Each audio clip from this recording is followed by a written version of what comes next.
নমস্কার বন্ধুরা, আমি সীমা আর আমার আরও একটি ব্লগে আপনাদের অনেক অনেক স্বাগত। তো দিনটা ছিল জামাই ষষ্ঠী। ওই দিন সকাল সকাল স্নান সেরে এবারের ষষ্ঠী পুজোটা আমিই দিয়েছিলাম শাশুড়ি মা না থাকার জন্য। তো যেরম বলে দিয়েছিল সেরম মতো করে এই ঠাটা পোড়া রোদের মধ্যে দুপুর 1টার সময় বেরিয়ে গেছিলাম আমি সম্প্রদায়ের কীর্তি। ওঠ দিদুন, ঠিকই দেখতে হবে, দরজা খুললো। দেখো কেমন বসে রয়েছে। ওঠ, ও মা দরজাটা খোলো। এই দৌড়াস না রে। কি হলো, তাড়াতাড়ি লুকা, নয়তো তোর আইসক্রিম খেয়ে নেবি। হ্যাঁ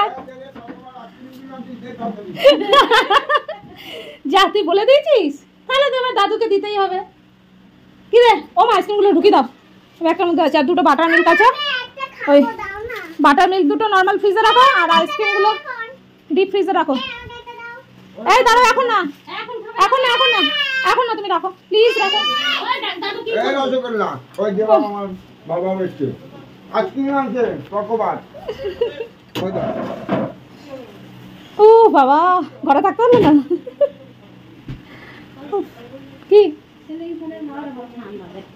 এই যে তুমি এই যে যা আছে সব না, আর এই ষষ্ঠী পুজোর প্রসাদ আছে টিফিন বক্সে দেখো। তখনই বললাম যে আজকে আর বৃষ্টি হবে না, কালকে বলছিলে। খা একটু, ওটা খা, গরমটা কেটে যাবে। খা ভালো, ওটা ভালো জিনিস খাবে না, থাকছে তুমি খেয়ে না। চোখ মুখগুলো কেমন লাল লাল লাগছে না? দাদুদেরকে দিয়ে খেতে হয় না। আমরা আইসক্রিম শোনা, আইসক্রিম খেয়ে নিয়েছে, তোর আইসক্রিমটা খেয়ে নিয়েছে শোনা। না এই যাস না, আছে আইসক্রিম ভালো করেই আছে না।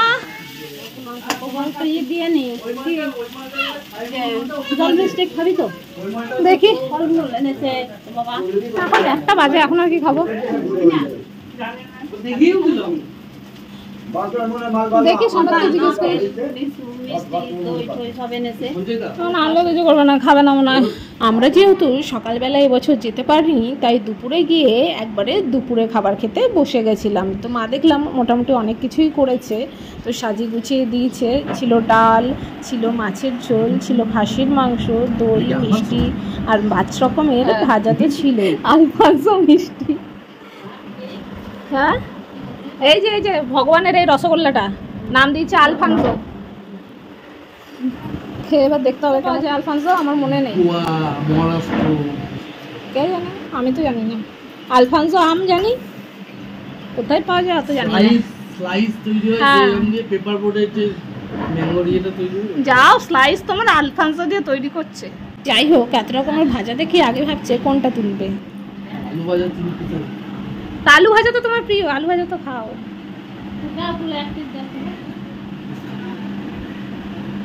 সব কিছু খেতে হয় জামাই ষষ্ঠীর দিন, এটা নিয়ম। যা রেঁধে দেবে সেটাই খেতে হবে। ওদিকে জামাই আদর তো চলছে, তা আমি বা বাদ থাকে কেন, আমিও বসে গেলাম ডাল আর ভাজা দিয়ে খেতে। যেহেতু শরীরটা ভালো নেই, তাই সেরকম বিশেষ কিছু খাইনি। ওই ডাল ভাজা আর গ্রেভি থেকে মাংস 2 পিস তুলে নিয়ে খেয়েছি। দারুণ হয়েছে। বাবার কি দেখে মনে হলো, কেন ডালটা তো সুন্দর হয়েছে।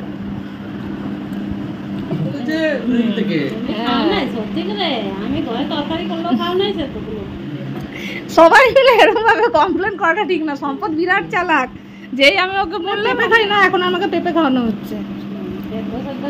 ইস মা, আমার বমি চলে আসে।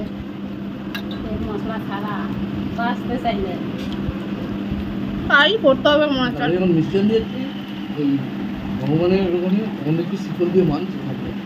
গার্ড দেওয়ার জন্য সব মিষ্টিগুলো পাওয়া গেছে, বুদ্ধি করে কালকে কেনা হয়েছে। আজকে পেতেই না, সে একবার মনে নেই কেনা হলো, সব টক বেরিয়েছিল ষষ্ঠীতে। হ্যাঁ না, ওই যে বাবা যেগুলো এনেছিল সেগুলো টক বেরিয়েছিল, আর আমরা যেগুলো এনেছিলাম সেগুলো টক বেরিয়েছিল। অনেক খাওয়া হলো জামাই ষষ্ঠী, এবার জামাইকে হজম করানোর পালা।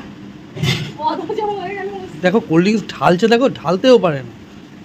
দেখো ঠিকই আছে, মোটেই ঠিক নেই, হাফ গ্লাসও হয় না। ওইভাবে কেউ ঢালে, আসল জিনিসটাই নষ্ট করে দিই। নাও তুমি খেয়ে নাও, তারপর আমি খাবো। তোমার গ্লাসটাতেই আমি খেয়ে নেবো, ঠিক আছে? কে জানে চশমা কোথায় রেখেছে, আমি তো জানি না। দেখতে দেখতে দিনটা কীভাবে চলে গেল, আর সূর্য এখন অস্তাচলে সন্ধে নামার পালা। তো আর দেরি না করে আবার বাড়ির পথে রওনা দিয়ে দিলাম আমরা।